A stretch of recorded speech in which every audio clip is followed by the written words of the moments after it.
Whoops. Sudah ya, Oke, Bu? Pak, silakan. Oke, selamat sore semua yang mengikuti Zoom ataupun YouTube. Sore ini kita mendapatkan kesempatan yang berharga lagi, perkuliahan dari Pak Puri. Tema kali ini lebih seperti gerakan sosial. It is a kind of social movement or environmental movement, ya Pak Raj?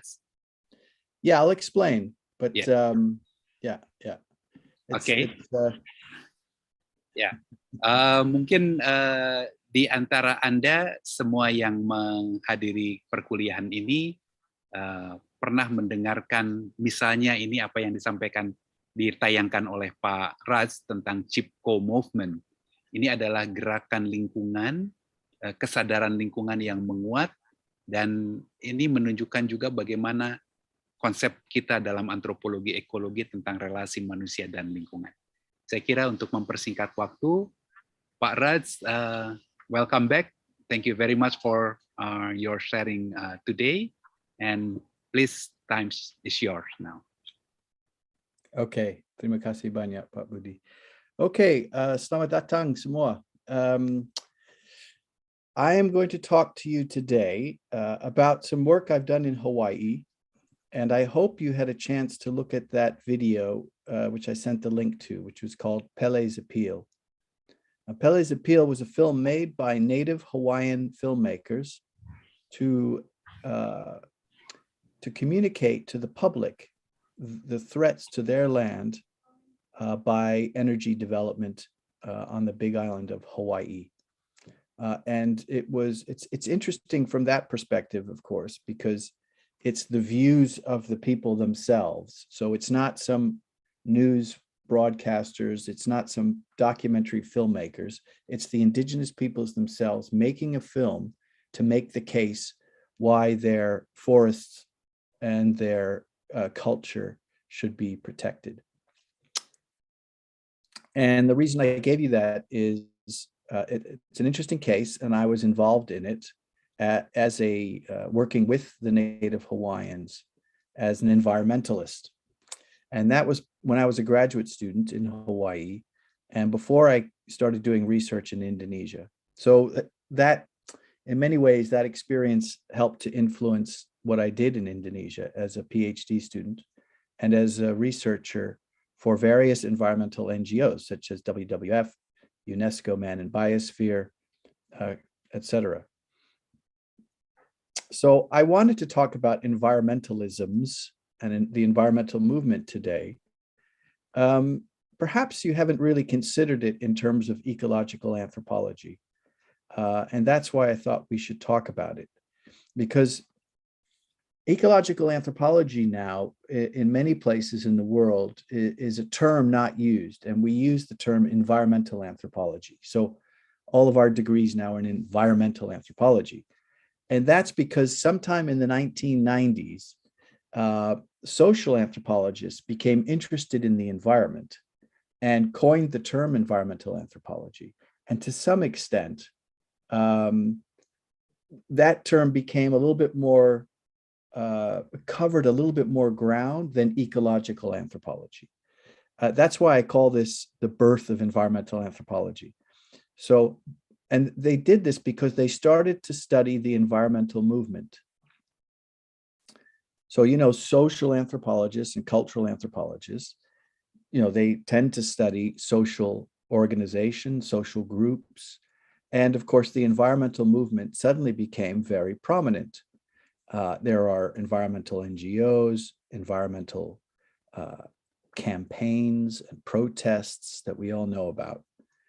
So this has become an important part of society, an important part of politics, an important part of economics. And so anthropologists began to see the environmental movement as a subject for study.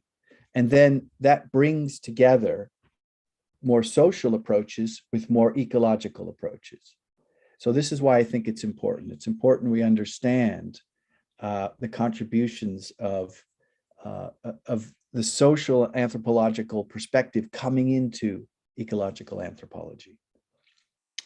And this was also influenced, of course, by the postmodern turn in the social sciences and humanities, which began in the 70s, 80s, really took up, it was quite strong in the 1980s and 90s.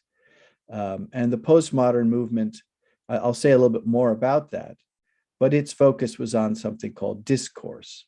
And that is kind of in what we would call rhetoric, or a way of thinking and speaking about a particular issue that is very much cultural.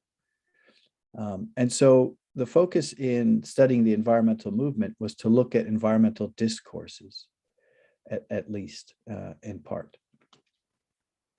And this will become more clear as I go along. So I hope it's not too confusing. But when we talk about environmentalisms, we're talking about either environmental movements, like the movement to oppose palm oil, or the movement to oppose deforestation, or the movement to save the whale, or to save orangutans, etc.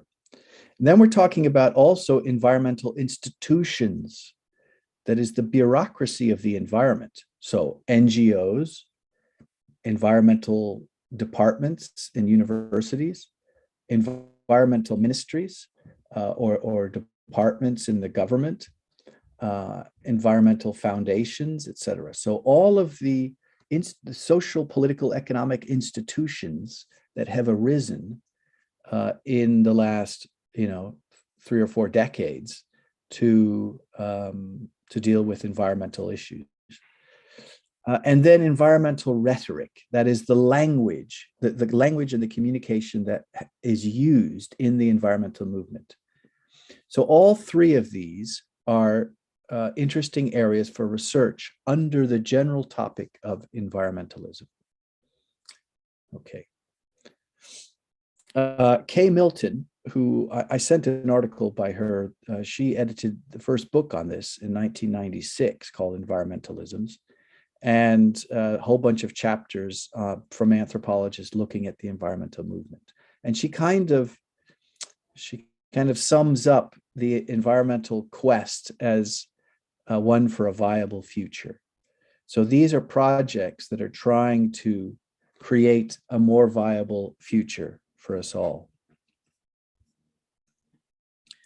Okay, now one of the first environmental movements, not in the West, but from India. The Chipko movement started in the 1970s in the north of India, in Uttarakhand.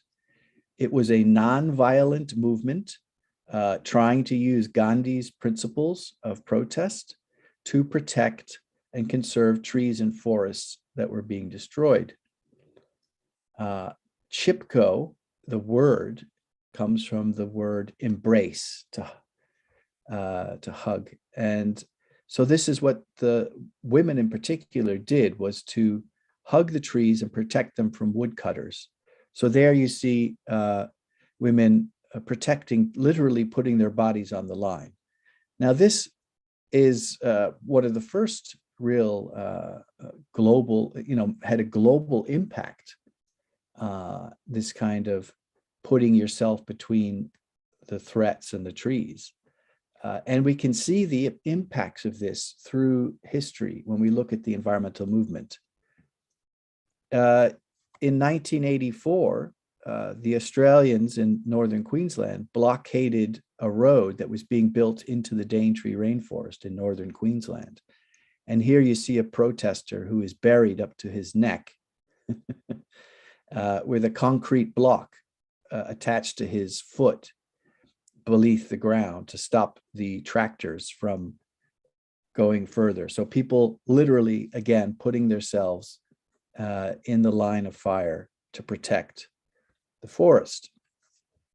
So these were really the beginnings of the rainforest protection movement and the fight against deforestation. So this was the early 1980s. And at the same time in Brazil, you had Chico Mendes, who was a worker union leader for the Brazilian rubber tappers. They also had an economic interest in protecting the forest because the rubber trees were their livelihoods, and ranchers who wanted to cut down the trees to establish cattle ranches were the threat to their livelihoods. So he also famously mounted protests against the incursion of ranchers, and for that he was assassinated in 1985, which made him a bit of a martyr in the rainforest movement. But they also, again, putting their lives on the line. And then at the same time, the Penan in Sarawak started blockading roads as well to prevent logging in the interior, in the upper Bara and the, I can't remember which other rivers, but a few other rivers, so this eastern and western Penan, blockading roads in Sarawak. And even in the United States, later on in that decade, in the 1980s, the rainforest movement, and part of this is kind of a response to the international critique that Westerners should go save their own forests, started campaigns to protect the redwoods in California and Oregon and Washington State. And so again, here you have people creating little homes up in the trees to protect forests, literally, again, putting their lives on the line. In Thailand, in the late 80s and early 90s, the monks started ordaining trees as monks to protect them. So they literally made the tree a monk, put the saffron robes on it. And because Thailand is a very religious society and everyone pretty much follows Buddhism, no tree cutter would cut down a tree that is, in a sense, a monk, a representative of the Buddhist faith. And again, this was a way to protect the trees. While Keliopuna is the rainforest in Hawaii on the Big Island that the native Hawaiians were trying to protect from geothermal development. And once again, there were protests, there were blockades of roads to prevent loggers and drillers going into the forest. And I'll say more about this later on in the lecture. Finally, here in the UK, there are tree sitters as well. This is near London in the Colne Valley Nature Reserve, where there are plans to put through a new railway system, a high-speed railway system called HS2. And these are protests, people again, and I think this is Extinction Rebellion as well, who are sitting in trees and protecting them from being cut down to prevent road building and destruction of forest. Finally, and was mentioned last week by somebody who's working in Sumatra, we have the oil palm protests across Malaysia, Indonesia, and Papua as well, about against palm oils, the threats to orangutans, the threats to local control over their resources and their lands. So all of these then are examples of environmental projects or environmentalisms, right? They're movements, they involve bureaucracies, and they involve rhetoric, they involve language. And so they can be considered as ripe for anthropological study and perhaps participation, as I certainly did. So the assumptions here are that each of these environmental projects has a sort of representation of nature and humans and our relationship that underpins what these people are doing. Okay. And here I've put the Indonesian translation of this basic definition. So discursive constructions of nature and human agency that make and remake natural and social landscapes. So here we're talking about the basic idea that ideas and ideology reconstruct the way we think about nature and our relationship, and that these are an important component of the environmental movement. Okay, so what's interesting here is that we analyze what the environmentalists are saying and what is the underlying assumptions about nature, humanity, and our relationships, okay? And that, of course, is going to affect what people do and the way that they go about doing it.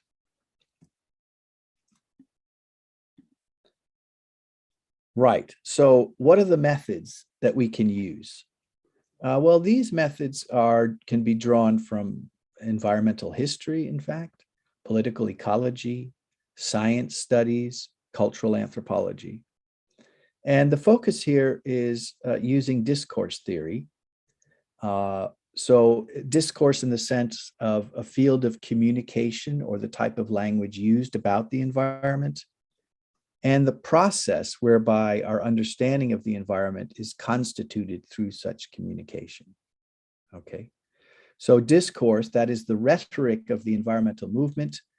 For instance, you'll see it on a website, you'll see it on posters, you'll see it in the language used by the NGOs and communities or whoever to make their case, to argue for the protection of their lands or against some sort of development. All right, so these are an aspect of culture and can be studied because they are texts that we can look at. Another method that derives also from the sort of postmodern turn in the 1990s, when we study the environmental movement, is this idea of reflection, is the realization that we as researchers, even though we try to be objective, we are inherently subjective, and we have a particular position to take. And we have to recognize that what we're doing, in a sense, is an intervention. That is, our research into the environmental movement may actually have an impact on the environmental movement itself. And that can be both good and potentially not so good, but we have to be aware of it. So we need to reflect back. We need to think about our position, our role in this intervention that we're making, because our studies might prove to be quite important. And we have to recognize that also with this, this notion of reflexivity or reflection, that part of what we're doing is recognizing that the environmental movement is dealing with things like inequality, domination, injustice, and these are important issues that perhaps we as researchers will get involved with in participating. The other thing that is important about this turn is that with the environmental movement, we recognize that it takes place all over the place. It's not just in one location, like when we go to study a community in the forest or in the countryside outside of Bandung. Here, the environmental movement can be both global, national, and local. It can have multiple sites. So we talk about multi-sited ethnography. In order for me to understand the environmental movement that led to the establishment of Taman Nasional Kayan Mentarang, which is where I was working in Kalimantan Utara, we have to go to Jakarta, to WWF. We have to go to WWF International in Gland in Switzerland. We would have to go on the ground to Tanjung Selor or Malinau or the departments. So there are many different locations where this environmental project takes place.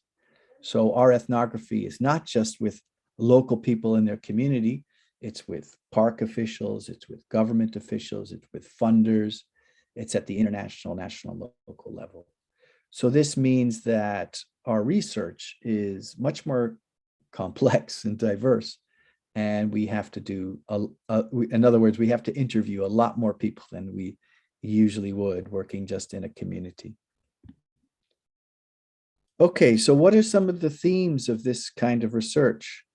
A lot of anthropologists have looked at the way important terms are thrown around, like certainly I know you're familiar with this arguments about things like pembangunan. What does that mean? I mean, development is an international term and it gets reinterpreted everywhere around the world, right? Corruption is another one. It's interpreted in different ways around the world. Same things like local. What does it mean to be local or global, or what's a community? These are all issues of scale, and these are concepts which sometimes come from the international environmental movement. And yet when they get to the ground or to local places or are used by NGOs in different places, they can mean different things. So part of the interesting thing in studying environmental movements is the way global concepts like climate change or sustainable development or nature-based solutions or natural capital or ecosystem services, all these buzzwords that we hear, the way those are interpreted and used in local situations, that's of interest to anthropologists.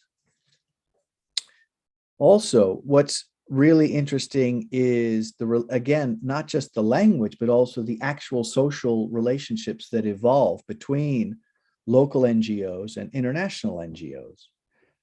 And different kinds of international NGOs and foundations, because people who fund environmental projects have their own agendas, and governments that fund environmental projects have their own agendas, as do all these different people. So how these things intersect and interact can be very important and can really affect how local people relate to their environment or relate to things like a national park. Okay, and then the collaborations. It's very interesting how over the time we've had collaborations, say, between an indigenous organization and environmental NGOs. The most famous of which was in the 1980s in Brazil, when the Kayapo indigenous peoples of a part of the Amazon basin worked with the international environmental NGOs in the United States to protect their lands from a dam that was going to be built. And so they successfully lobbied the World Bank to withdraw funding, and the dam wasn't built. And so this was held up as an example of how the international environmental movement could work together with indigenous peoples to protect land and guarantee sovereignty for local people. But it then developed some problems, because the local people, the Kayapo, once they got secure land rights and the dam was stopped, they went ahead with giving licenses or rights to mining companies and built an airstrip for tourism, etc. And this surprised the environmentalists and led to a kind of falling out because suddenly the indigenous peoples were doing things which were not necessarily beneficial to, or not seen as appropriate from the environmental point of view, but of course from their own development point of view made rational and logical sense. So this studying how collaborations and alliances are made is also quite important. Okay, so what's the significance of this turn towards environmental anthropology and the inclusion of the environmental movement itself as a subject of study? First, it offers an idealist approach to human environmental relations. It began to be called the New Ecology, which was influenced by postmodernism. So this influences ecological anthropology. It becomes more broader to include the sort of more intangible or less materialistic aspects of our relationship to the environment. As I've mentioned, it means it's also significant because it involves what we call multi-sided ethnography. That is an ethnography that has to go wherever the relationships of the environmental project go. It allows us to really begin to study the relationship between local communities and local situations like a national park and the global situation in terms of the environmental the global environmental movement, we understand how political agency begins to emerge. That is, local NGOs become to get power over their environment.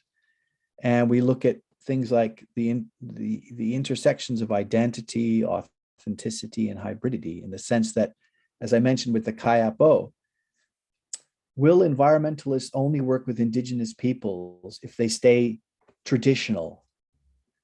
You know, do they have to be authentic Kayapo or authentic Dayak people in order for environmentalists to work with them? Are they not allowed to develop their own in their own directions? And this is a real problem that we have, that indigenous peoples have working with environmental movement. Okay.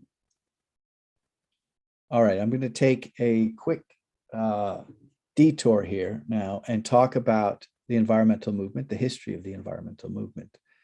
Now, one of the first sort of steps in the environmental movement was the formation of the first national park, which was Yosemite National Park in the US.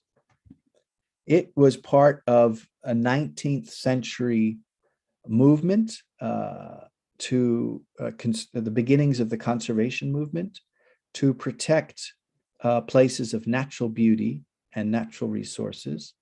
And so you saw the establishment of the first parks and protected areas. And this is the beginning sort of green environmentalism. And part of it was driven by people's fear of the impacts of the Industrial Revolution and the life in urban cities, which was quite dirty. You know, you had coal production, and it was very unhealthy, and people were worried about where humanity was going. So this is part of the romantic rebellion against industrialization and modernity in the 19th century. Then by World War II, we had the emergence of what's called brown environmentalism. Rachel Carson's book, Silent Spring, warned us about the impacts of pollution, of DDT in particular, but other kinds of chemicals that we were putting into the environment. And so we have new laws to protect against pollution. We have Clean Water and Clean Air Acts. The environment suddenly is not the national park, it's your own yard, it's your own environment around your house, which could be polluted from chemical dumping, et cetera, waste. And instead of establishing parks, the new environmental movement then goes for legislation, regulations against business, protection, and even money for cleaning up very damaged places. I'll just skip that because we're running out of time. Okay, then in the mid-1980s then comes along the UN report called Our Common Future. It's also known as the Brundtland Report because the commission was chaired by Gro Brundtland, who was the Prime Minister of Norway. But this is where the idea of sustainable development is introduced.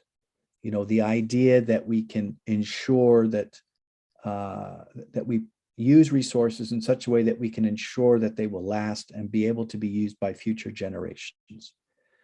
Okay, so this is the introduction, and that is literally a new discourse, right? So when we talk about environmental rhetoric, the introduction of the concept of sustainable development begins to then guide how the environmental movement begins to move, and it moves to begin to integrate development and environmental protection, but sometimes not to the benefit of either.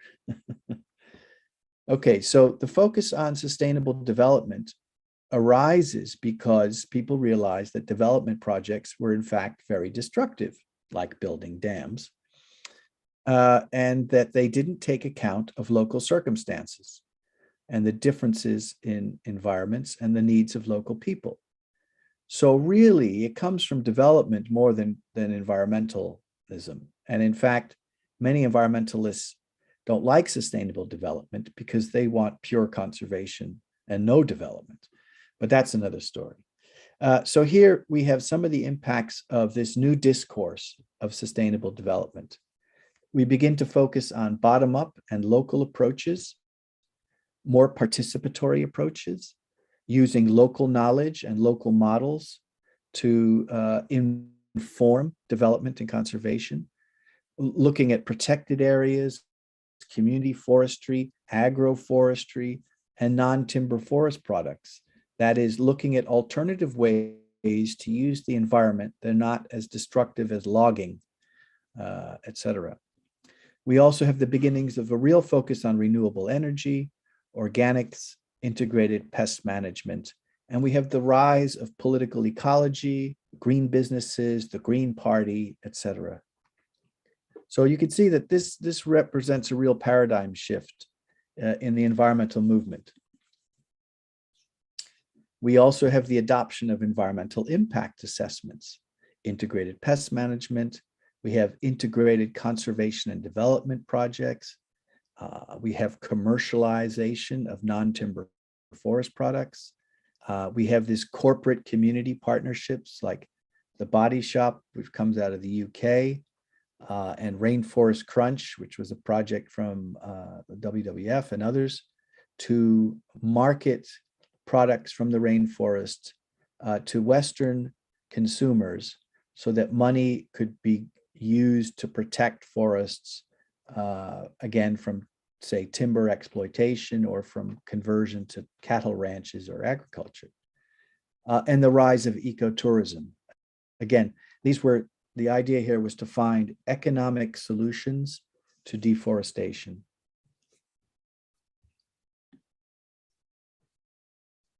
And so we usher in then the third phase of the environmental movement, which is more a global, both global north and the global south being involved in this environmental movement.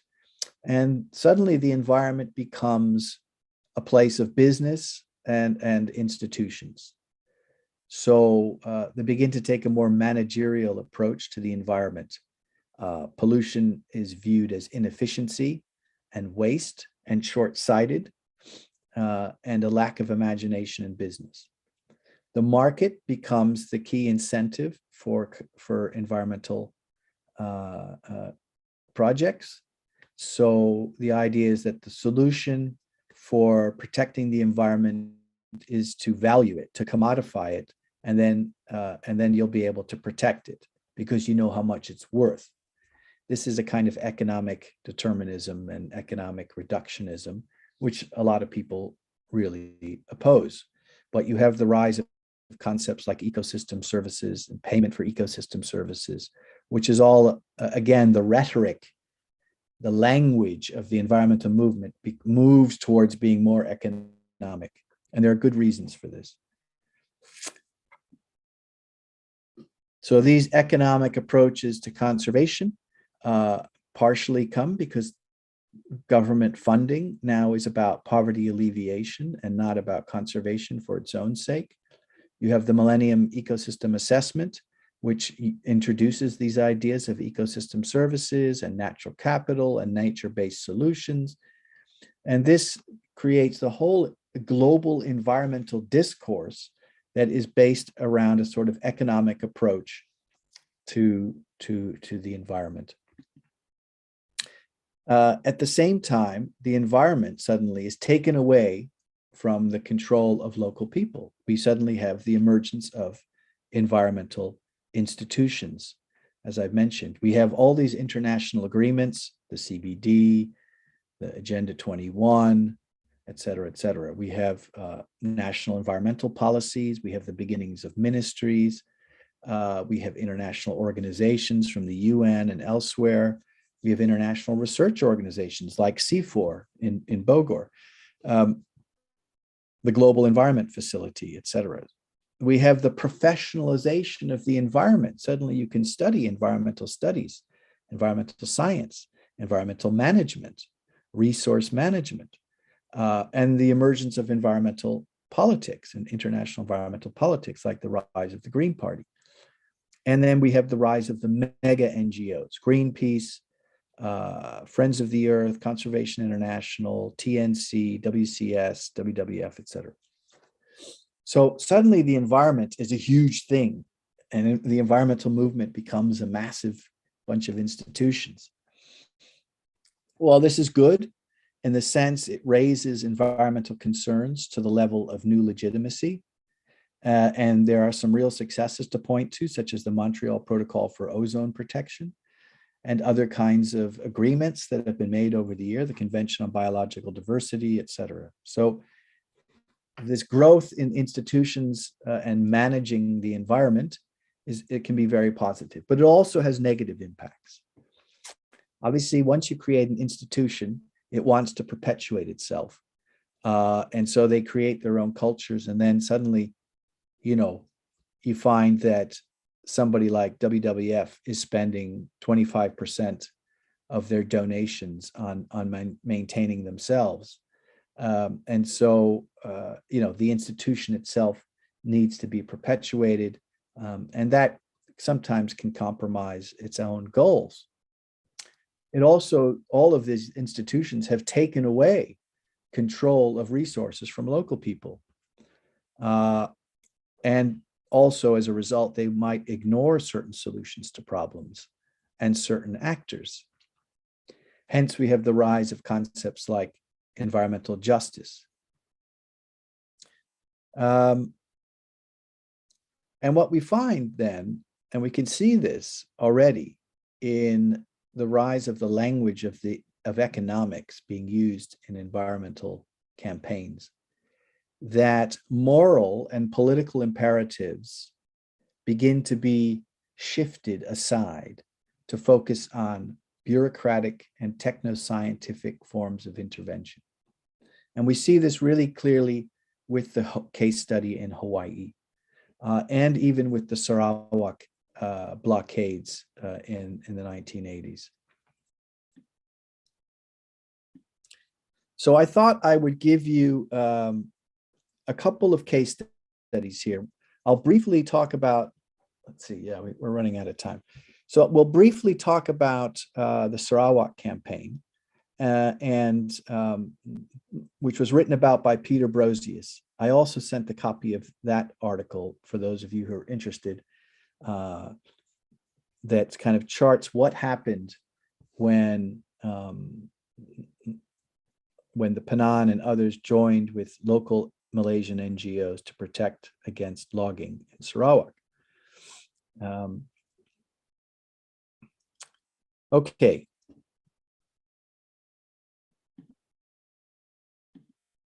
All right, so what happened was, and this is as just briefly from Peter Brosius's article. Obviously, the Sarawak government was supporting logging in the interior of Sarawak, and the Penan started to blockade to protect their forests.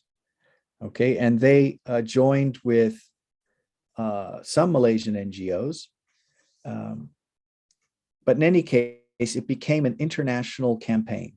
So suddenly and this is partially because of a few Western activists being involved with the Penan, such as Bruno Manzer and international organizations like the Rainforest Action Network.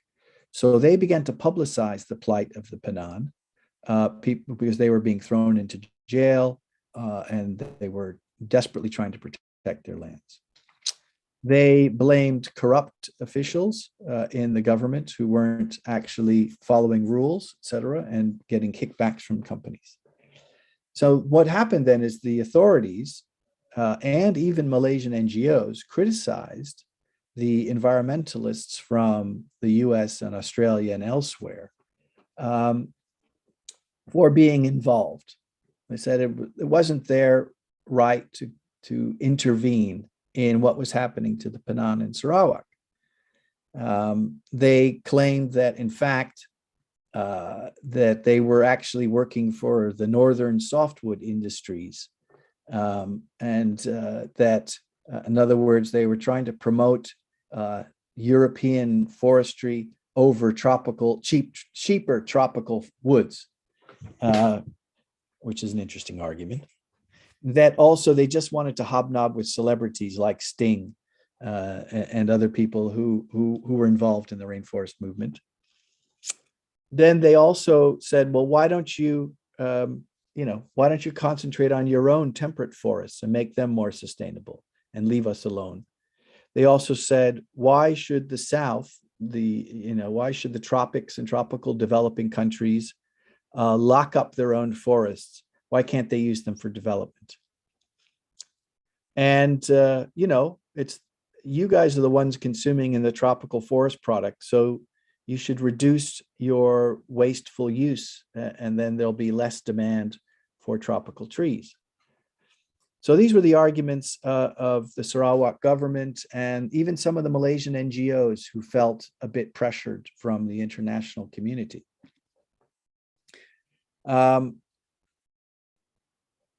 So the Northern environmentalists, many of them took these critiques to heart and thought, well, they're quite valid. We should focus on our own forests.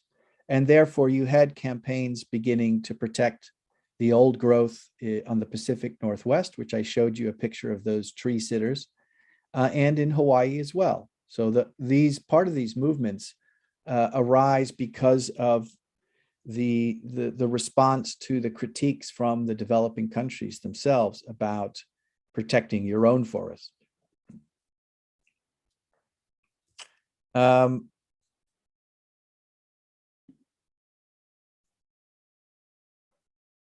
And so then the response, and then there were several campaigns put into place, bans on timber in Europe. So there were boycotts and bans on importing tropical timber. There was a focus on consuming just timber from Europe or Russia or North America, and consumption began to drop. And the tropical countries and places like Malaysia began to get worried about their businesses. So they began to promote themselves sustainability of forest timber. So they began to develop campaigns and regulations and procedures to make their forest production more sustainable, to attract again European consumers to tropical wood. So NGOs weren't really involved in this, and the rights of forest people weren't really being considered. So they began a campaign, Malaysia at least, to a sort of public relations campaign and efforts to produce and to promote sustainable forest management as evidence of stewardship. And so you have the rise of certification of things like the Forest Stewardship Council, FSC, the IITO, FAO, C4. All of these were, so they institutionalized certification. So now we have fair trade, we have organics, we have fair wild, we have all these certification programs to guarantee that things are being produced in ethical and moral ways that we approve of, either not using slave labor, not just being renewable, not being destructive, et cetera, et cetera. But again, that took the focus away from the indigenous peoples, the Penan and the Dayak and others, whose lands were still being sort of compromised and land grabbing for logging, et cetera. And so, there was a big international public relations campaign to shift the discourse, away from indigenous peoples and protection to sustainable use and technical solutions like certification. So this is what Brosius argues happens in environmental movements. Environmental movements often start out with moral issues or rights of indigenous peoples, the desecration of sacred sites like the volcano Peles, volcano Pele in Hawaii, Kilauea. But what happens is through the interactions between the forces of power, government, and economics, the discourse shifts away from moral issues to economic issues. And to things like sustainable forest management and certification. So moral issues get obscured. And the trick is just to assuage consumers and governments. And this raises issues about whether or not rainforest destruction and human rights can be addressed with technical and bureaucratic solutions. Okay, so this is, I think, one of the important insights of anthropological studies of the environmental movement, that many environmental movements are based on human rights, moral issues, and that engagement with the environmental bureaucracy and wider issues inevitably shifts the discourse and the policies away from indigenous peoples, away from rights, towards economic issues. And this is what we saw in Hawaii.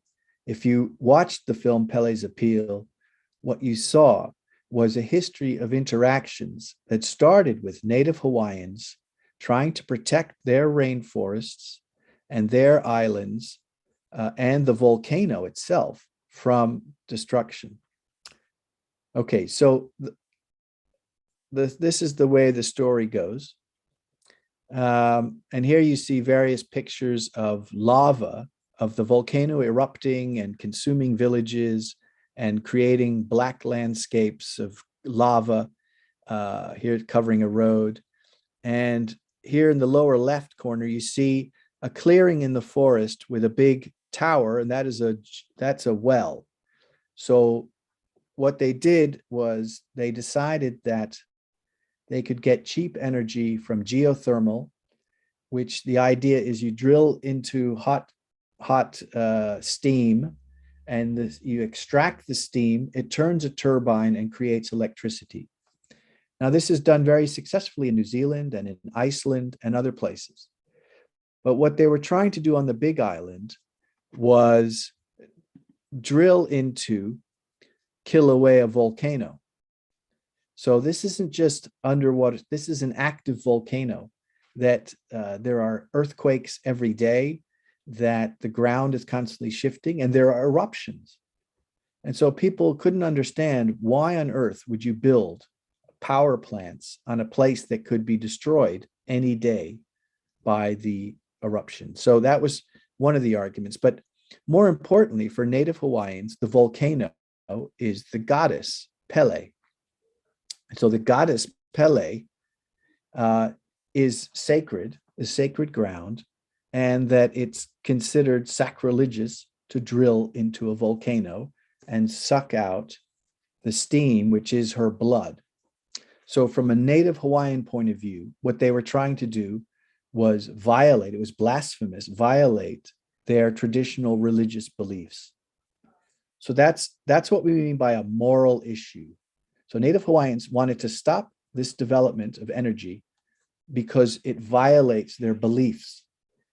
It's considered sacrilegious. It's considered a violation of the sacredness of their land. And this relates to their traditional belief system, which sees themselves as much more integrated into the landscape, much more a part of nature, and much more dependent on the natural world for their own survival. Whereas in the West, we tend to separate nature and culture and just see the environment as resources, as economic resources to be used. So this is the story of that environmental battle. So the Hawaiians had a campaign to stop geothermal development. And then suddenly in 1982, there was a new eruption on Kilauea. The volcano erupted onto the lands where they were going to drill and covered them with 300 feet of lava. So of course, the Native Hawaiians said, this is Pele telling you that you can't drill into the volcano. She has responded to your efforts to exploit her by erupting and covering the land in lava. And so they thought that that would be the end of it. But then what the state did is it gave that land to the national park of Volcanoes National Park, and it then took other land, which is called Waukeliopuna, which was a protected area. They took that lowland forest and they gave it to the developers to develop geothermal there. In the meantime, the Hawaiians took the case to the Supreme Court, and the Supreme Court did not recognize Native Hawaiian religion as a legitimate reason to stop development. So this was a real blow, and you see the response of the Native Hawaiians in that film when they talk about the Supreme Court saying that Native religions have no value, and that in fact everything is for sale. So again, the moral issue there is not addressed. So once the government decided to do geothermal in a protected area, which was once not only a protected area, it was a Native Hawaiian area designated for Native Hawaiian use. So people would go in there to hunt, to collect forest products, whether it's medicinal plants or wood or medicine, etc. And they had rights to that, to use that forest. And yet it was a very rare and beautiful forest. So once that happened, the international environmental movement, the rainforest movement, got involved. And the Native Hawaiians called the international movement. So there were people from Australia, from the US. That's how I became involved, because I was running a small NGO in Honolulu at the university and doing environmental conservation work with Native Hawaiians on Oahu, on a different island. So suddenly the environmental movement comes in to try and protect the rainforest and therefore help the Native Hawaiians to save their culture and their lands. That also was deflected over time. The government came up with all sorts of excuses why Waukeliopuna was not really a great forest. It was degraded. It really wasn't that special, and et cetera, et cetera, et cetera. And so people began to argue for other things. They began to argue for energy conservation. They were saying, why do you need to develop all this energy in the Big Island when if you used conservation, if you conserved energy through using energy efficient light bulbs, renewable energy, we wouldn't need this development. We could generate a lot of energy elsewhere. And then there became the economic issues. This is very expensive. What happens if the volcano destroys the power plants? Who's going to pay for them? So the arguments shifted over time. And eventually, in 1993, the drillers, True Geothermal Company, that were drilling, went home. And they went home because they had, in drilling into the volcano,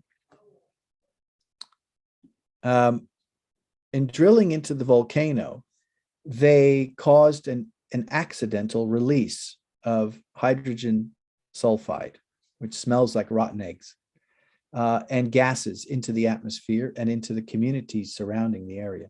And so they caused a health emergency. And because they caused a health emergency, the state had to shut them down, the Department of Health. And then the Department of Health would not let them reopen until they could guarantee that they wouldn't pollute the neighborhood, so to speak, again. And they couldn't, because when you're drilling into a volcano, you know, it's a very, the whole ground is moving underneath you. And you can't guarantee that something is going to shoot up like lava or steam and pollute the neighborhood. Okay, so then the big project to generate huge amounts of electricity from geothermal was stopped. Thank God, right? But they did allow this small plant to be built. And even this was then impacted by later volcanic activity and earthquakes.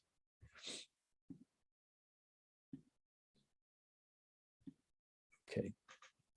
So to summarize, what happened in Hawaii was that at the beginning, the fight, the environmental movement fight there, started with religious rights, which were denied. Then they tried to oppose the land swap, and that appeal was never heard by the government. Then they tried to use the rainforest movement to protect the forest. The arguments against that were that the forest was degraded. Then the argument was for energy efficiency. And people argued, well, do you want coal instead from the rainforest of Borneo, for instance, from Kalimantan? And then the argument was about economics. Is it too expensive? And finally, the arguments came around to health. So in this battle, in this environmental movement, led by the native Hawaiians and joined by various groups, energy efficiency people, environmentalists, rainforest protection, health activists, native Hawaiian land rights activists, sovereignty movement, et cetera, all these different stakeholders over time, that you see that the discourse shifts, the arguments for protecting the area and stopping geothermal shift from moral issues and to economic issues over time. And that's because the state has the power to control what happens and will shift the arguments towards technical and bureaucratic solutions.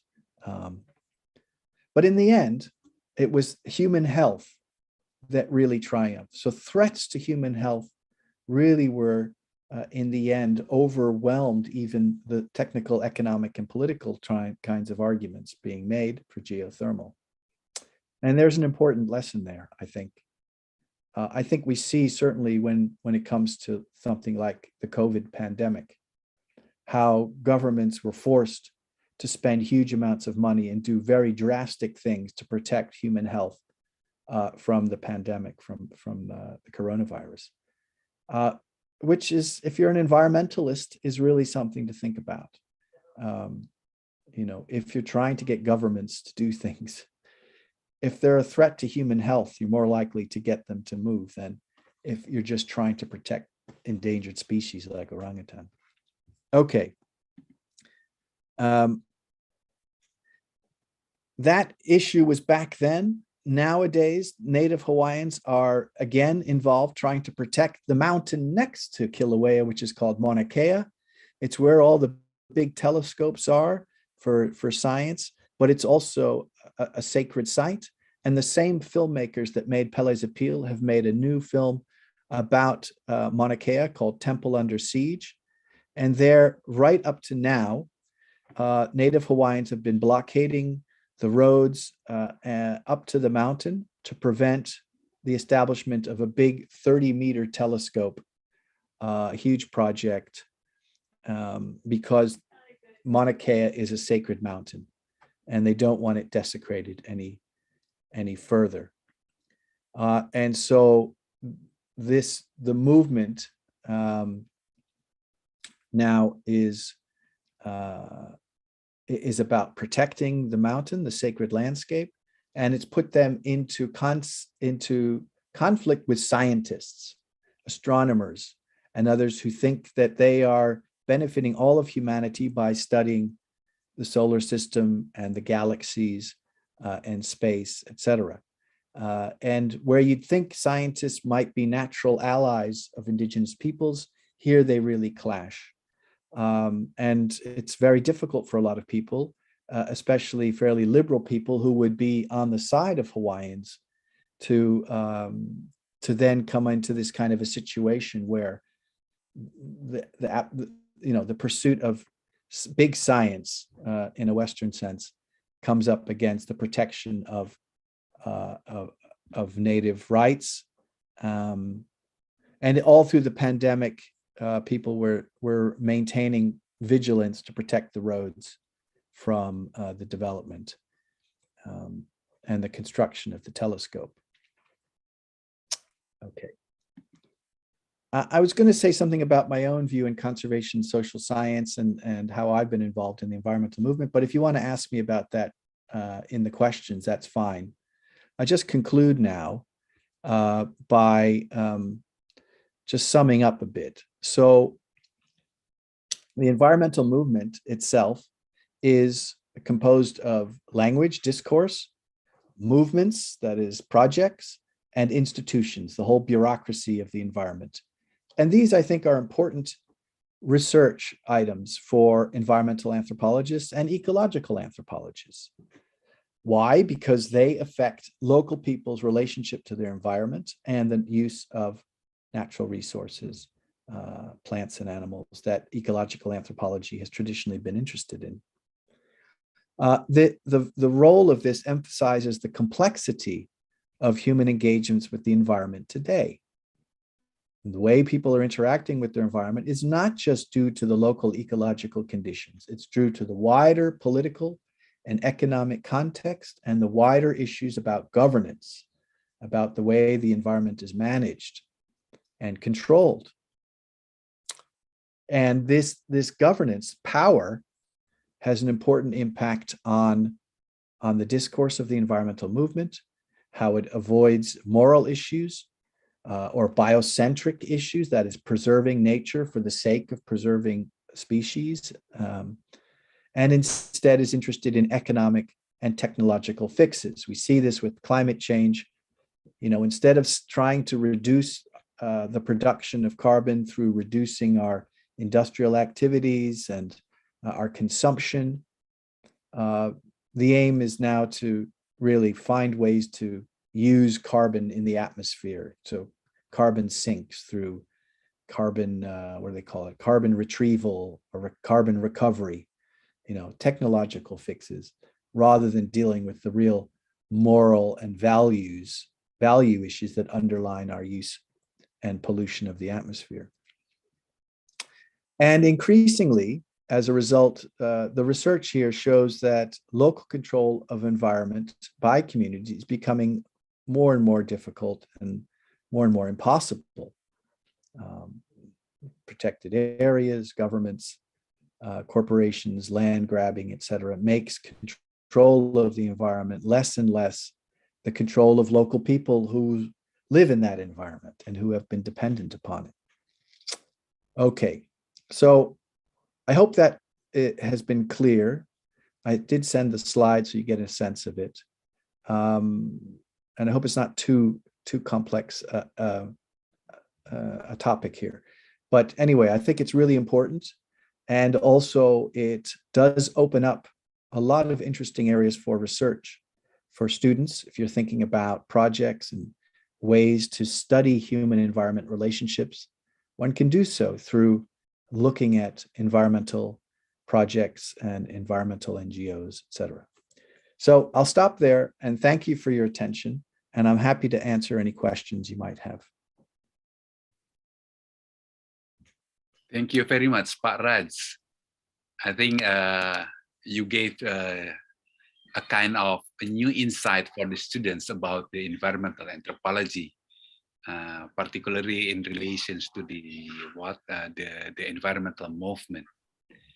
I do hope that the student would raise hand to ask you some questions.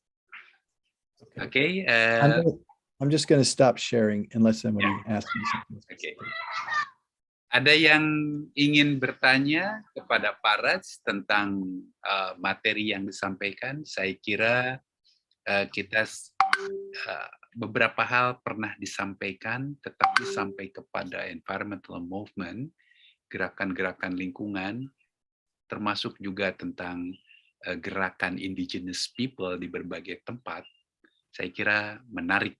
Dan ini merupakan tadi juga Pak Raj menawarkan, mungkin ini bisa menjadi topik-topik ataupun proyek bagi riset-riset Anda.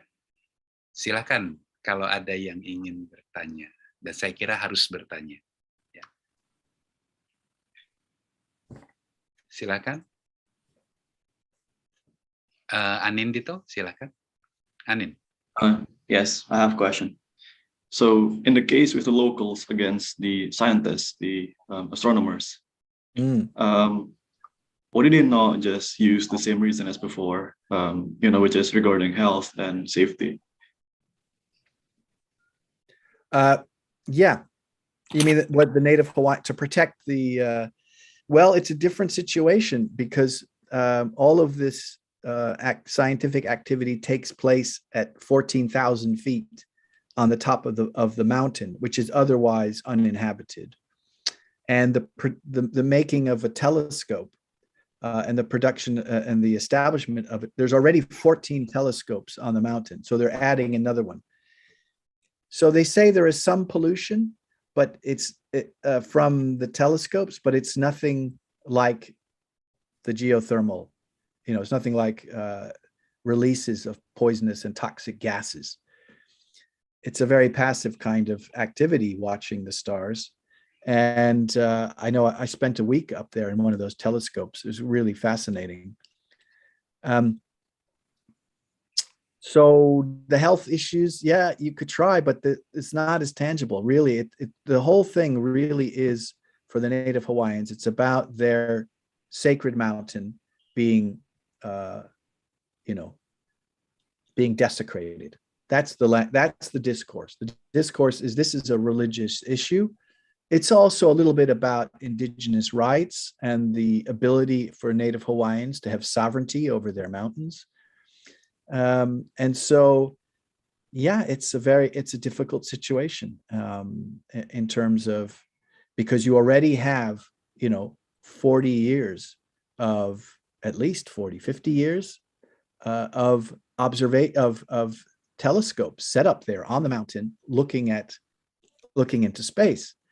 And so it's not like it's something new. It's been there for a long time. But I think there are alternative locations for this large 30-meter telescope. And it may be that if they hold out long enough, the astronomers may move that project somewhere else. I think that would probably be the best thing. But from the astronomers' point of view, it would be a real shame, because they think Mauna Kea is the best place in the world for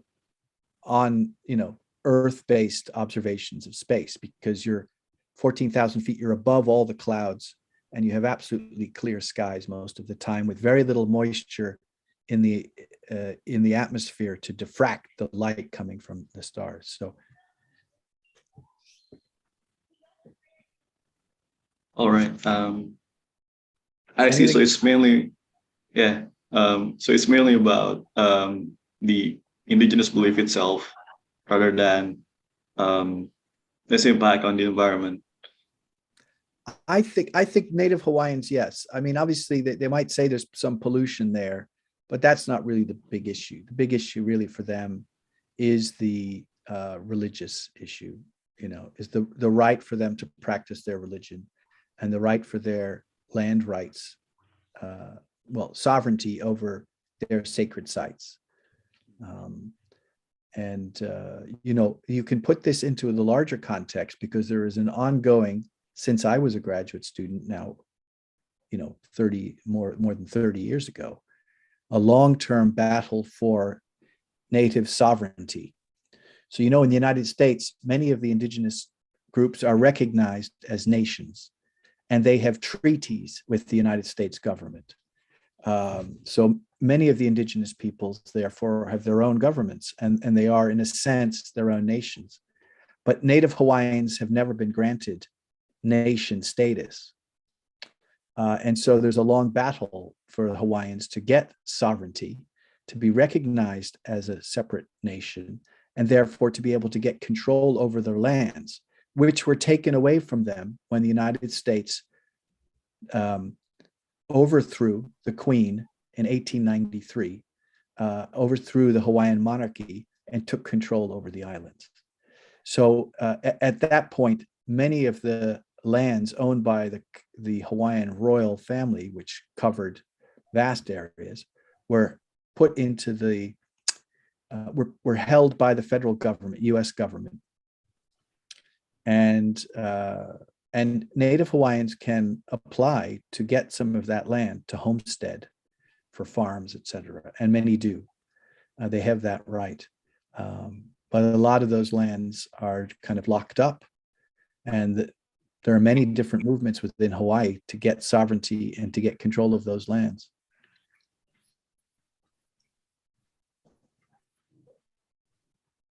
All right. Yeah, I think that was very clear. Thank you for the explanation. Sure, sure. Thank you for your question. Anyone out there involved in an environmental movement? Anyone doing work for an environmental group? I'd be interested to hear from you about your experiences too. Some alumni, yes.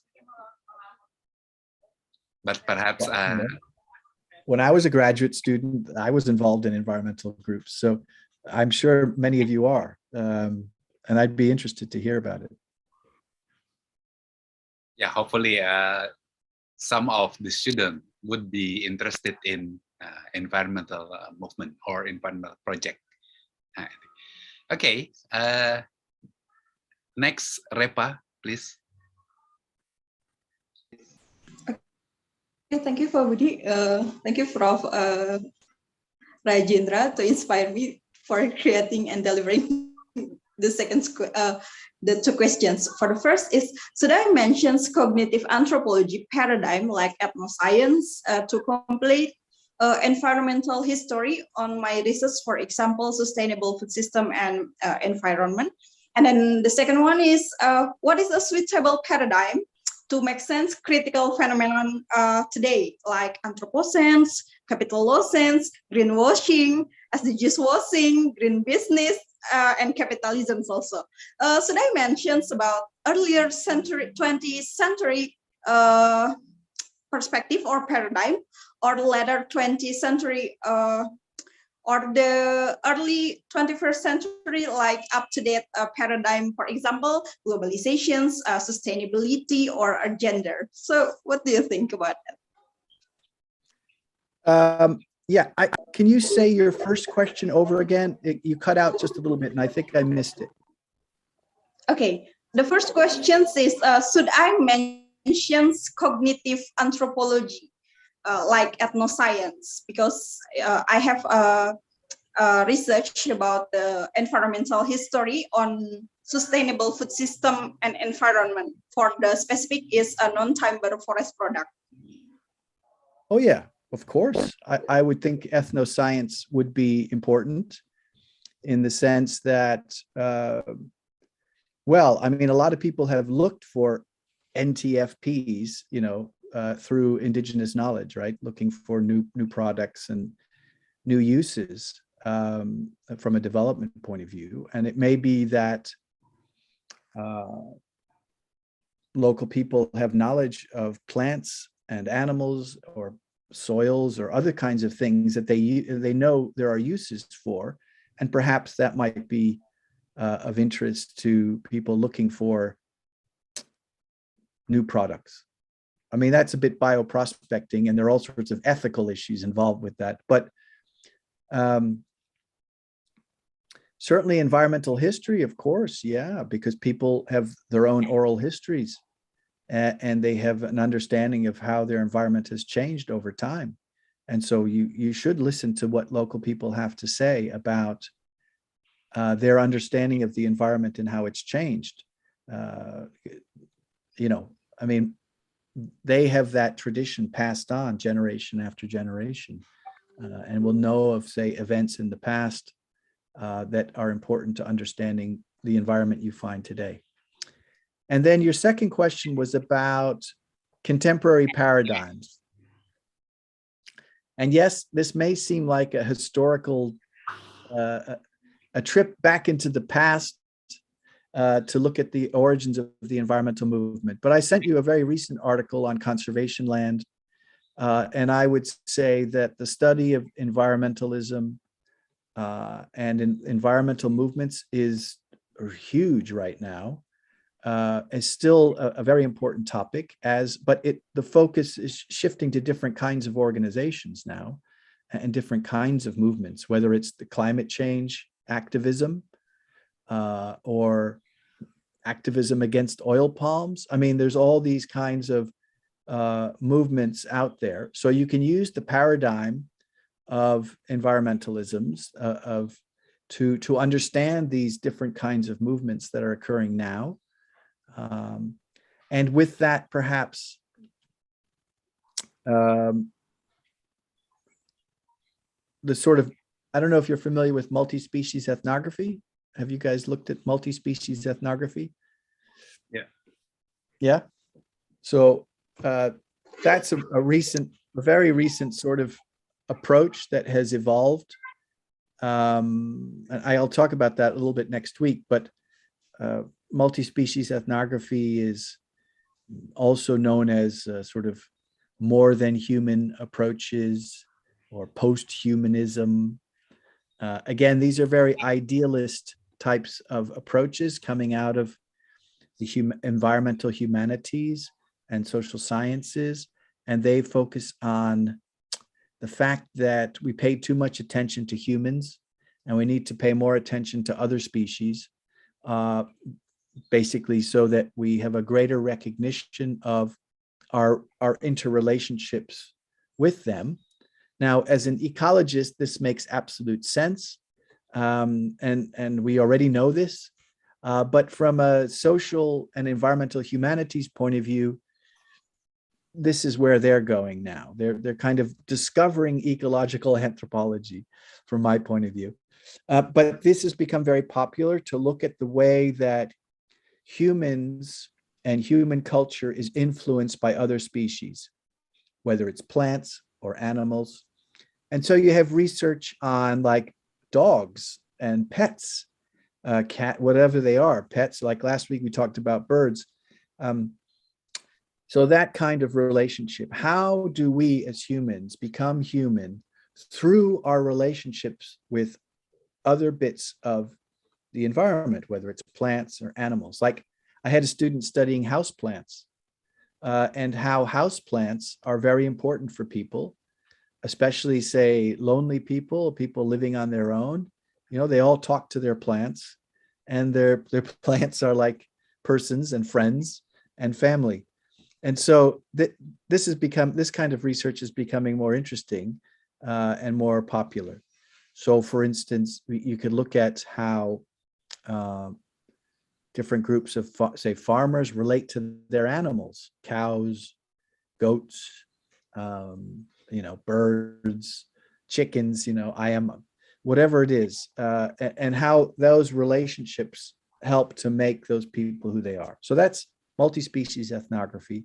That's probably the most contemporary paradigm in anthropology that's being used now to study human-environment relationships.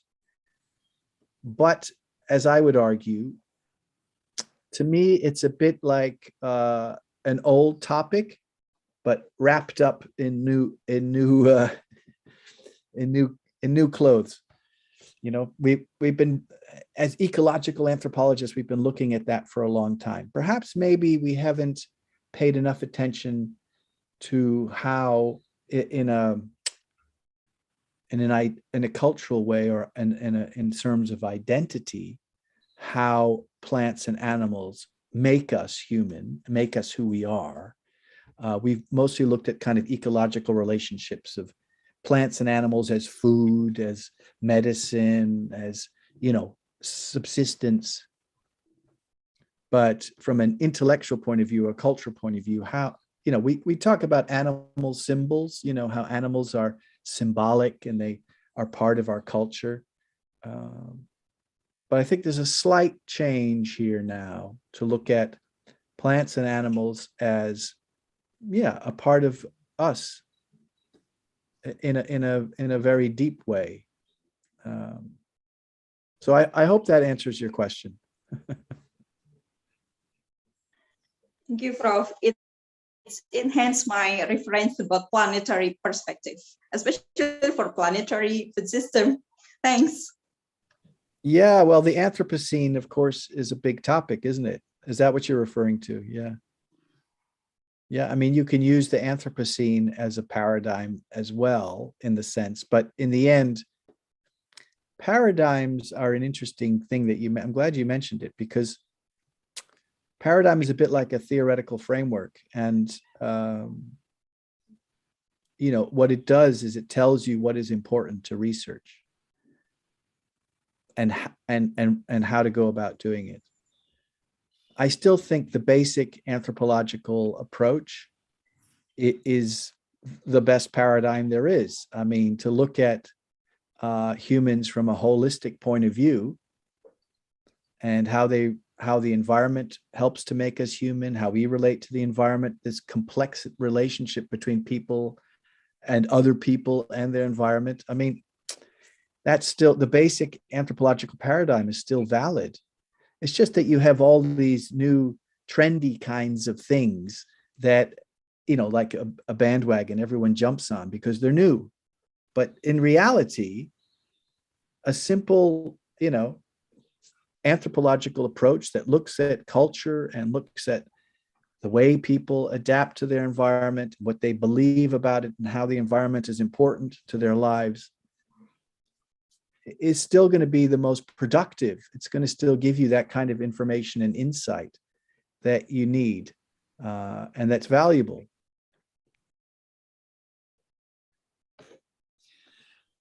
Okay, Pak Raj, it's interesting about the multi-species ethnography.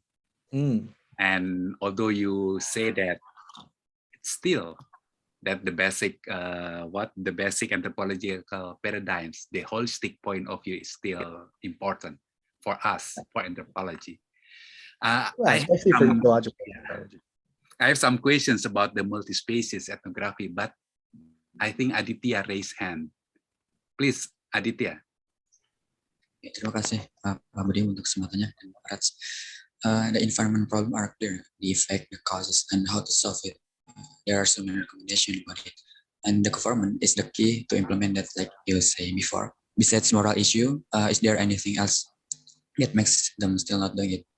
What do you think about that, Prof. I really, I think our connection is not that good because you broke up a bit. So can you say that again, Aditya? Oh, sorry. Yeah. The environment problem are clear, the effect, like the causes and how to solve it. There are so many recommendations about it, and how the government is the key, and the government is the key to implement it. Besides moral issue, what do you think that makes them still not doing it?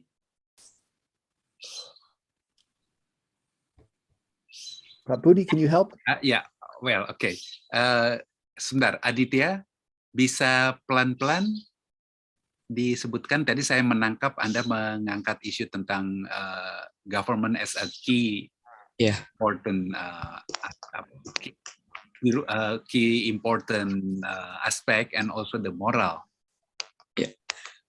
Yeah, besides moral issue about the government not. Kira-kira apa? Yeah, besides moral issue, is there? What do you think that is there anything that makes them still not doing it? About the key, the government is the key to implement recommendation about to bisa pakai bahasa Indonesia saja? Ya, dari awal atau? Iya, boleh. Secara garis besar aja. Ya, masalah lingkungan itu kayak udah jelas gitu ya Pak, dari mulai dampaknya, dari mulai penyebabnya, dan gimana menyelesaikan, mengatasinya. Itu kan udah banyak rekomendasi dari banyak pihak. Nah, itu dan government, pemerintahan itu menjadi kunci lah di situ untuk bisa mensukseskan itu. Selain masalah moral gitu, ada hal lain yang membuat mereka tidak melakukan hal tersebut, tidak melaksanakan atau tidak mengimplementasikan itu. Okay. Pak Ras bisa menangkap? I think so. Yeah. The problem of environment problem is clear. There are many aspects, then many factors affecting the problem, including the moral issue. If I'm mistaken, Aditya say that moral issue is important in the environmental problem. But is there any other issue or factor that affecting the problem of environmental degradation, something like that? Okay. Well, I thought he said that, is there anything else government can do besides moral issues? So yes, the more, I mean, obviously there are economic issues and health issues with environment, aren't there? I mean, look at, as we talked about last week, the trade in wildlife has potential impacts on human health, doesn't it, with the coronavirus? So you know, interspecies jumping of viruses is potentially threatening. So that's a health issue associated with the environmental crisis. And of course, there are real economic issues, aren't there? I mean, we're talking about trying to feed the world's population with climate change is going to be a real issue. You know, what if we, in terms of changes in rainfall and temperature that make it difficult to grow crops in certain places? And of course, there's another big problem is soil erosion. So much soil is being eroded because land is being overused and it's degrading and blowing away, literally into the sea and into the sky. We have problems with fresh water due to pollution. So there are real economic and issues at stake in the environmental crisis. There are also these moral issues about, you know, the rights of species to exist. This is called existence value, you know, that things have a right to exist. It's kind of a biocentric deep ecology point of view. And that guides policy. Moral issues guide policy. Health issues guide policy. So yes, we have all these environmental problems, and we hope that somebody will address them, and not just address them because of their economic importance. I think that's what you were trying to say. I think, yes, we know that there are moral reasons for protecting the environment, but there are also good economic reasons for protecting the environment. There are good health reasons for protecting the environment. And there are political issues in protecting the environment. You know, protecting the environment for certain groups of people allows them to maintain their cultural traditions, their heritage, their knowledge.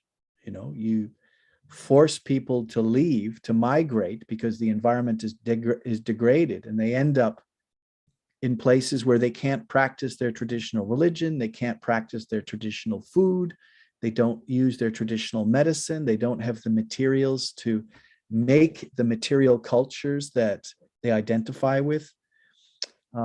So there are all those issues as well for protecting the environment. So yes, we kind of know what all the environmental crises issues are.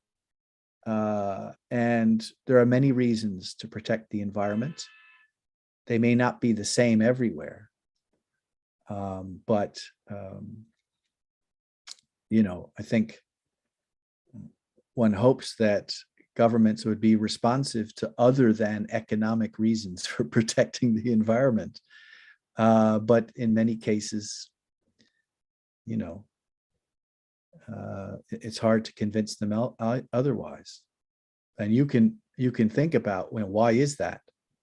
Why is it that economics is, again, the ultimate determinant of what gets saved and what doesn't get saved, or where the government puts its money and its effort?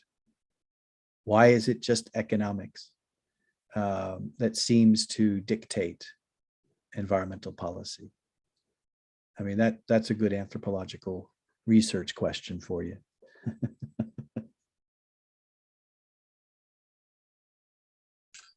Okay, thanks, bro.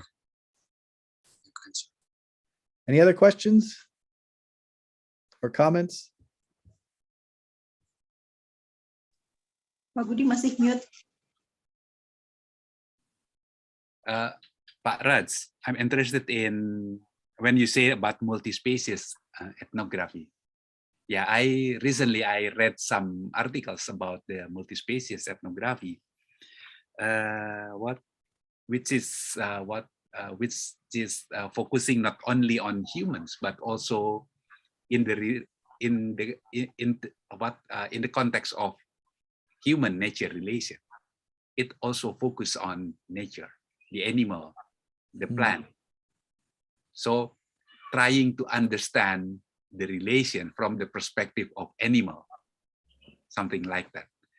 Yeah. Yeah.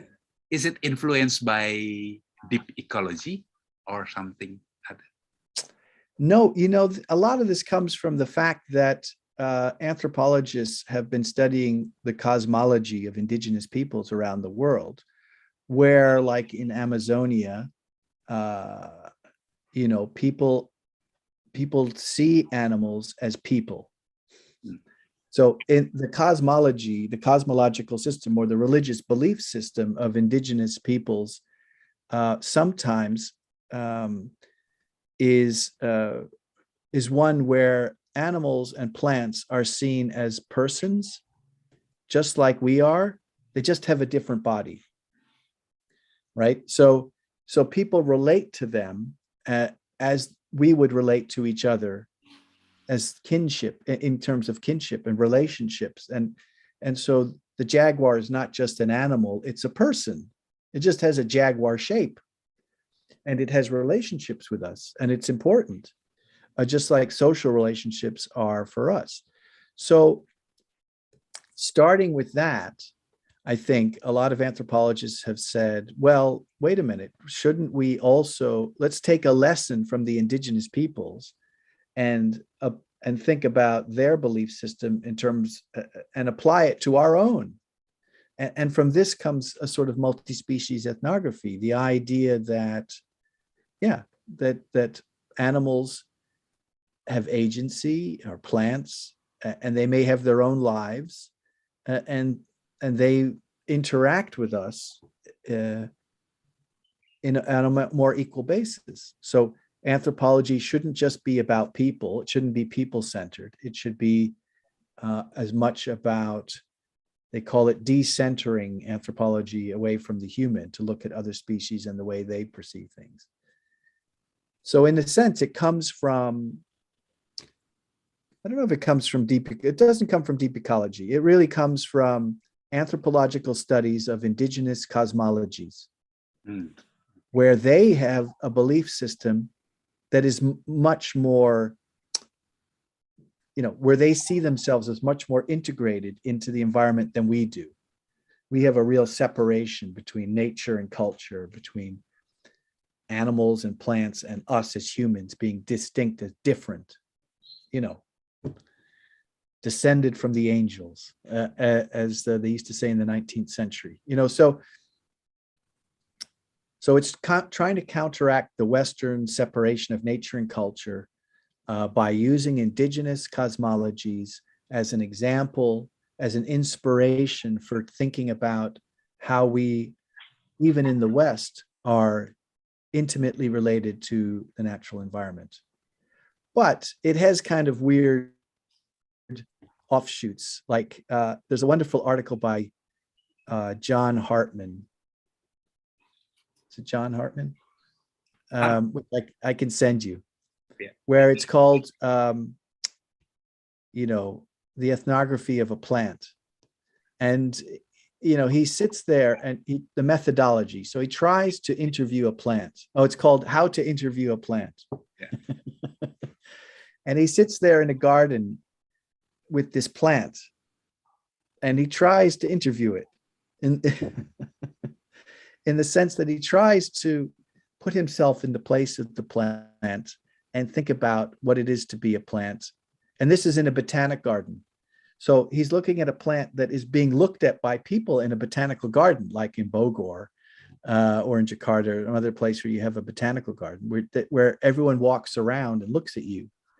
So he's trying to imagine what the plant, you know, how the plant is interacting with people and perceiving them. And, you know, in the end, he kind of decides that it's almost impossible really to put oneself into the point of view of a plant. But the process of trying to think about this, he finds quite valuable.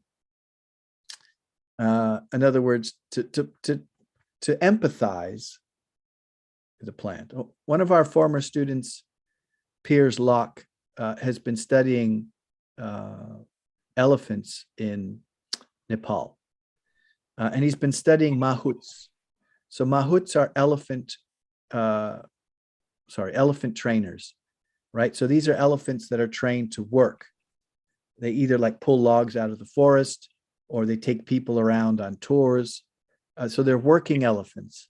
And there are these elephant communities, and there are people who are highly trained, and they train the elephants to be workers.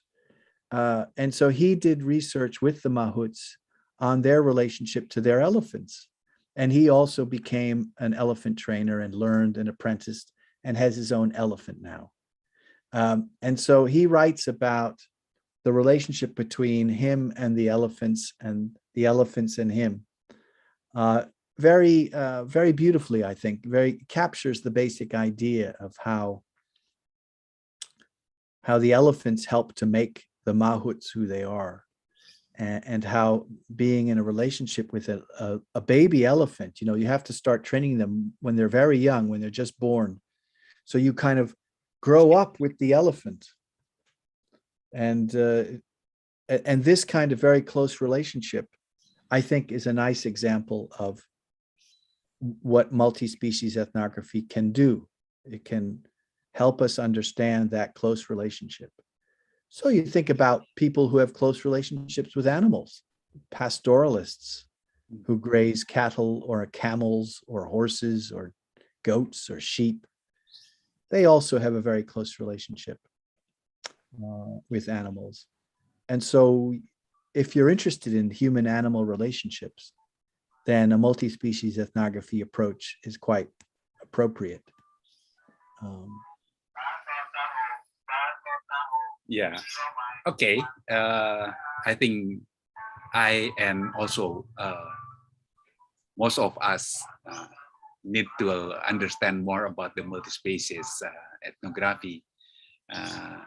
If we talk about ethnography, we learn about people in their interaction with let's say, the nature. So we can, if somebody write an ethnography, other could check the truth of the information. It might be very difficult to check the multi-species ethnography. Again, asking the plant or animal. Right. Is it? Yeah. Yeah, exactly. Some people have criticized it and said, well, really, in the end, it's about how people perceive the plant, or how people think that the plant is related or experiences humans. And so many philosophers have said that, that in the end, yes, it becomes, again, like the idea of interviewing a plant. It becomes a kind of thought exercise, isn't it? It's kind of an exercise in thinking about plants and their perspectives. And to that extent, if you went out and interviewed a plant, maybe you'd have the same ideas as John Hartman did when he interviewed a plant. And in that way, you could check whether or not you come up with the same similar kinds of ideas. But, again, I don't know. I don't know how, I mean, it's clearly quite trendy, and a lot of people are trying to get money now to do multi-species ethnographies, or at least, try and incorporate more information about people's relationship to plants and animals that goes beyond simply, I use that plant for medicine. But as I said, I don't know how long this multi-species ethnography is going to be trendy. Does it, you can see that for people in the humanities, it's quite important. And you can see the political reasons for it, to get people to stop being so anthropocentric and not just keep thinking about things in terms of humans, but also to pay attention to other beings. Fine, that's great. That is a deep ecology perspective. That is a biocentric perspective as well. And if you come to it through multi-species ethnography, great. I mean, but you can study ecological anthropology and really look at the ecology of humans and their relationships to plants and animals and end up with the same conclusion. The same conclusion that we depend on plants and animals, we depend on our environment for our survival, and for our humanity, and for our culture.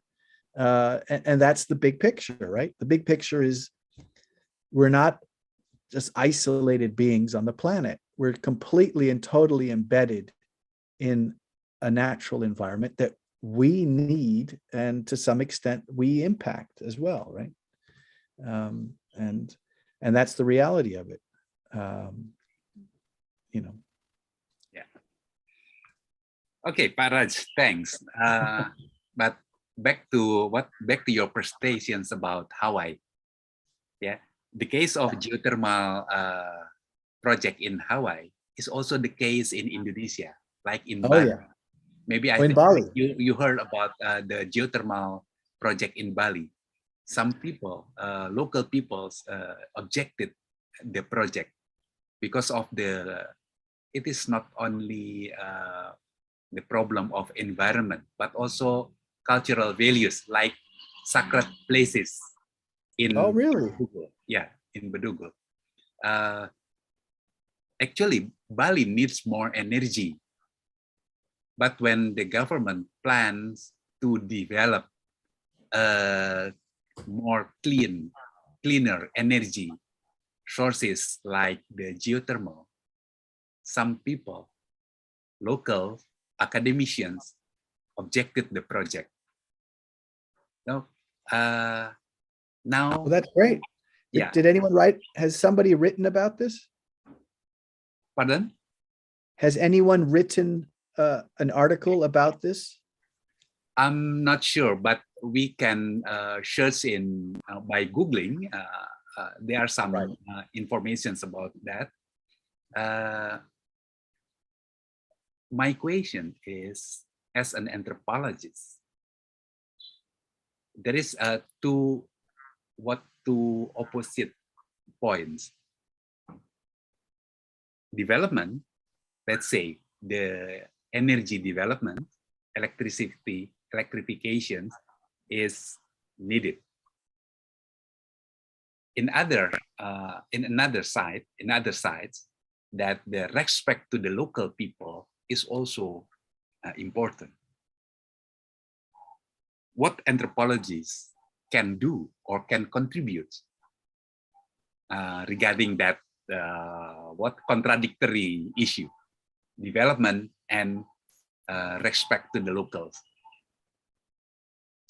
What do you think?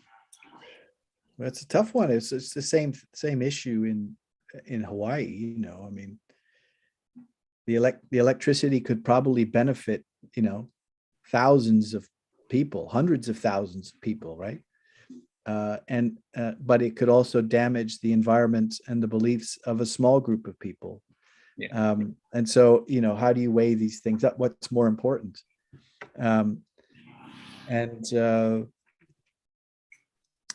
So what would an anthropologist do? That's a good question.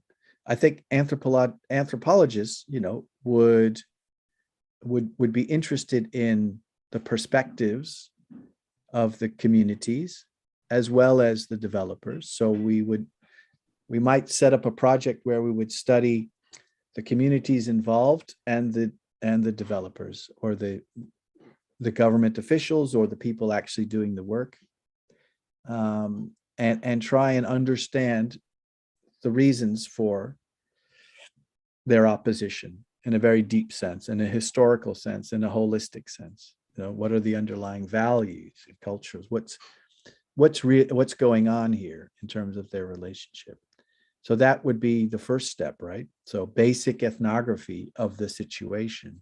And then I suppose, and that's what anthropologists would do, you know. I mean, then you have the question of where do you go from there?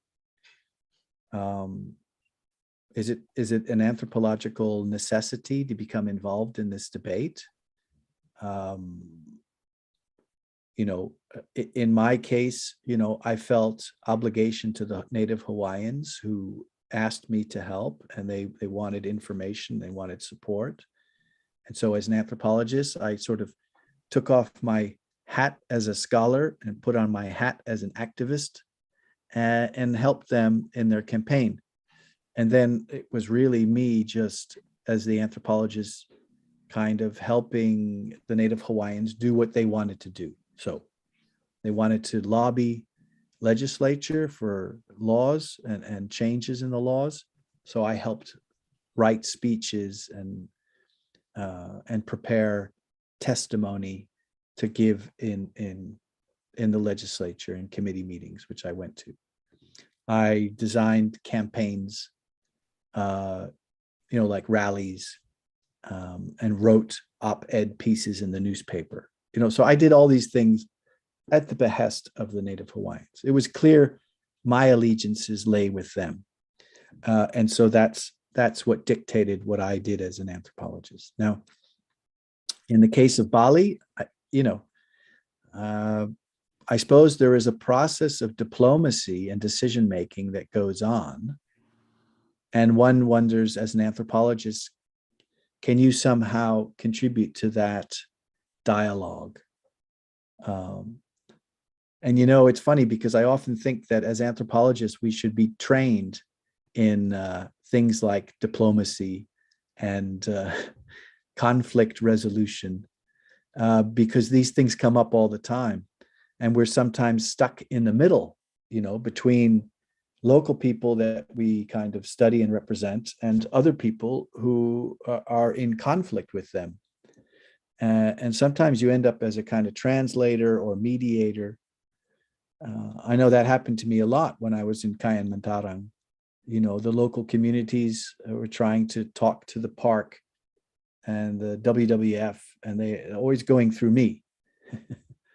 Raj, go tell them, or find out about this. So I was always like the mediator, the broker between these two organizations. And sometimes you might find yourself in that situation. But I mean, in Bali, I guess it depends on the local circumstances. But I would think as an anthropologist, our ethical responsibility is to the people we work with. So if we work with those communities and this is a problem for them, then our ethical responsibility really is to, in a sense, provide information and assure that their ideas and voices are heard.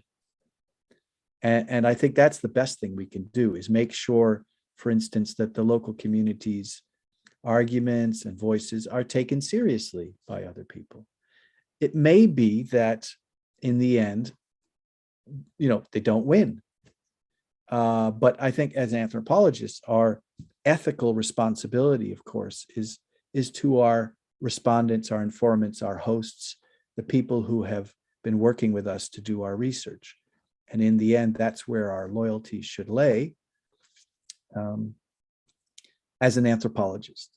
Again, you can take off your hat as an anthropologist and become an advisor or a consultant or something else, and make use of anthropological information. But I think that's a different role. We used to get into these arguments all the time. What's the role of an anthropologist? Are they just a scholar, just produce information, and then somebody else makes a decision, or do they get involved? I would always argue, do your scholarship and research first, so you actually know something, and then see if there's some way you can intervene on behalf of local people. But I think, these are difficult ethical issues about what's our role, and how do we intervene. In Indonesia, I was always very careful because I'm not an Indonesian. I shouldn't be getting involved in these kinds of debates. My role is simply to produce good information, good knowledge, and understanding, and that, perhaps everyone can benefit from, not just local people, but WWF or the government or whoever.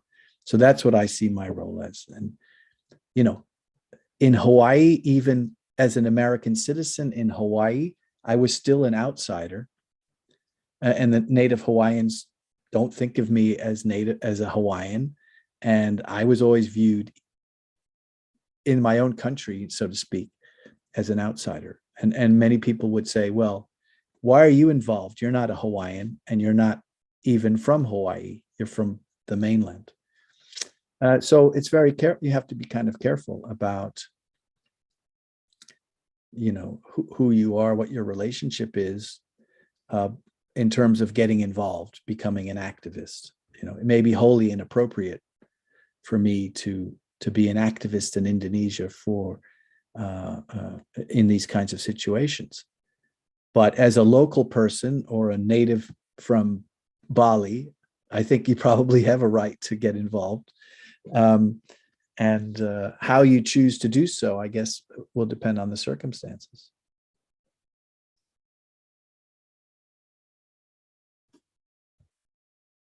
You're muted. You're muted. Terima kasih Pak Raj. Oke. Masih ada yang lain yang ingin berdiskusi dengan Pak Raj? Anyone who wants to discuss with Pak Raj? Still? Well, I'm intrigued to hear more about Bali and what's happening with the geothermal. Is it going ahead? I have no idea about the current status of the Bedugul geothermal, but in early 2000s, it was an issue. A hot issue in terms of electricity projects, particularly in Bali. So actually, Bali needs more energy, need more power, but even the local government say that we can transfer the energy, the power from Java instead of constructing their own geothermal projects, something like that. Yeah.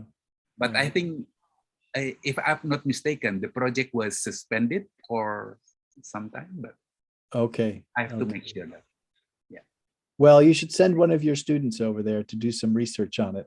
It's a fascinating issue, this relationship, especially now, because we now have a whole push for renewable energy coming because of climate change, right? So it makes perfect sense. Yeah. Obviously here in the UK, we have wind farms off the coast now, and I think we're generating like 30% of our electricity from wind. Oh, yeah, and solar power now is becoming more popular, and obviously solar power in Indonesia seems like a no-brainer, right? I remember in the kampungs, even in the early 1990s, the Australians were providing solar panels for each rumah, and you could run a small television off of it or a few lights. So that was a long time ago. So you'd think that they would go for solar power in Bali.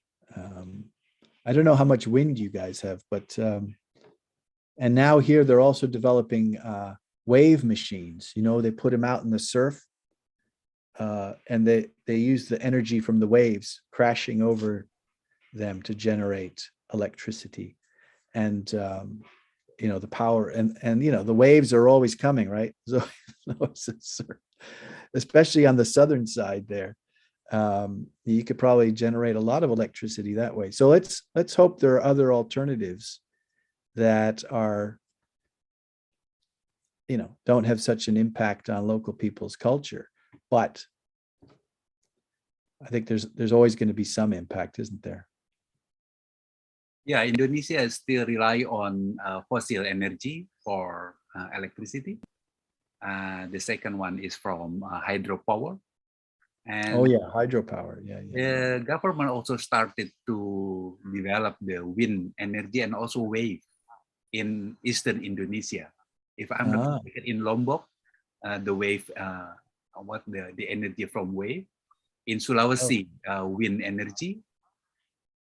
But the contributions to the national power is very limited, still very limited. Yeah. Well, yeah, this is a big issue, isn't it? Yeah. One of our colleagues, Judith Bovensiepen, now works in Timor-Leste. Yeah. And she's also looking at the impacts of energy development. You know, that Timor-Leste, once it's got its independence, it contracted to drill oil, right, in the Timor Straits between Timor and Australia. But that oil isn't going to last. And in fact, it's quite dirty, isn't it? I mean, it's not, we shouldn't be burning fossil fuels. So East Timor is now going through, you know, a lot of debates about what to do about energy production, you know, going into the future. You know, like, what do you do when the oil runs out? Or how do we reduce carbon emissions when much of our economy is based on oil? Like Brunei, I don't know what they're doing in Brunei, but they're also very dependent on fossil fuels for their whole economy. So we'll see what's happening. So that, again, that's a major topic now. Anything to do with energy production and the impacts on the environment, and the way that local people are involved or perceived or interacting with it. Those are all big topics for research. So if your students are looking for interesting things to research from an ecological anthropology point of view, of course, those are good ones, you know. Okay, Pak Raj, I think it's already 5:30. Okay, we'll let you guys go for your now, and perhaps we have to stop our discussions today, and we still have one class of yours next week. However, unfortunately, next week on 26th of May, it is a national holiday. Oh, in Indonesia. Okay. So I was wondering if you could shift the schedule, if you are able to shift the schedule from earlier than 26 or after 26. Let me just check. Oh, sorry. Next week.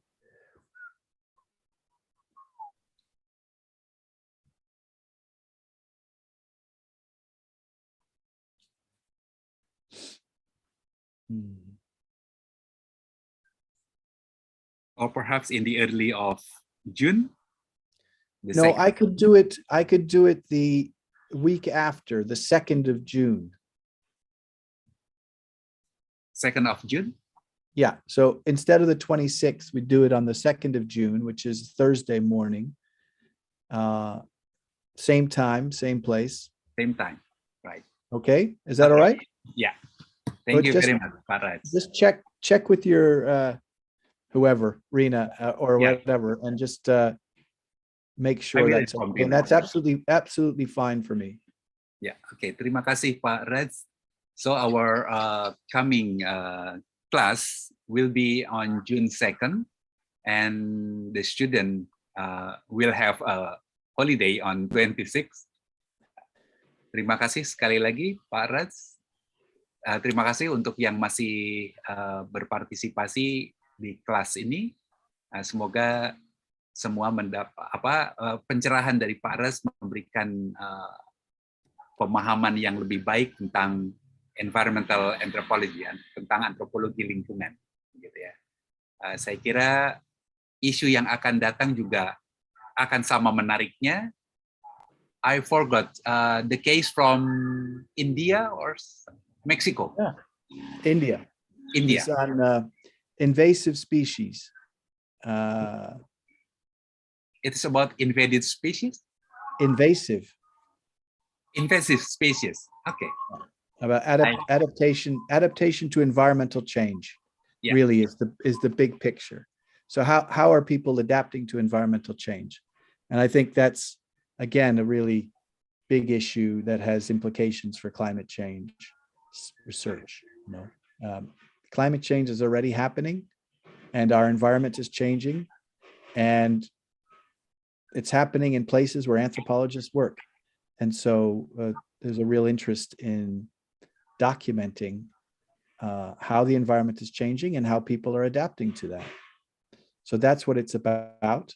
And we'll use my research in India to illustrate some of the issues and approaches to doing research in this kind of contemporary dynamic world we live in. Yeah. Okay, Pak Raj, thank you very much for the interesting class today. We will see you on the 2nd of June, the same time. Okay, terima kasih banyak.